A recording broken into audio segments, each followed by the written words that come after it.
내년부터 비트코인 같은 가상화폐로 일정 금액 이상 소득을 올리면 세금을 물어야 합니다. 가상자산 과세 방법을 담은 정부의 구체안을 조현석 기자가 정리했습니다. 내년부터 가상자산을 팔아 얻은 기타 소득은 1년 단위로 통틀어 계산해 20% 세율로 분리과세됩니다.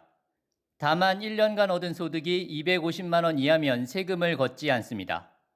예를 들어 1년간 비트코인을 사고 팔아 총 500만 원을 벌었다면 250만 원을 제외한 나머지 250만 원에 대해서는 20%인 50만 원을 세금으로 내야 합니다.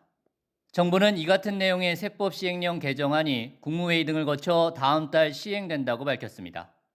2023년부터 과세하는 금융투자소득세 기본 공제 금액도 확정했습니다. 우선 국내 상장 주식 거래 차익에 대해 5천만 원까지는 비과세하기로 했습니다.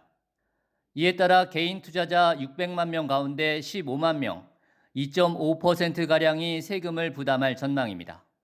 주식형 펀드 투자자에게도 동일한 공제 혜택을 주기로 했는데 다만 투자한 펀드가 자산 총액의 3분의 2 이상을 국내 상장 주식에 운용해야 한다는 조건을 달았습니다. 정부는 이와 함께 내년 말 세금 회피를 위해 주식을 대량 매도하는 경우가 없도록 하기 위해 보완 제도를 도입합니다. 22년 12월 30일 말 현재 최종 시세가액하고 개인들이 실제 취득한 가액 중에서 큰 금액으로 적용을 해서 22년 말 이전에 금투소득 회피를 위해서 주식을 할 필요가 없도록 보완을 했습니다. 개정안엔 일시적 1주택 1분양권 양도세 비과세 요건도 마련됐습니다.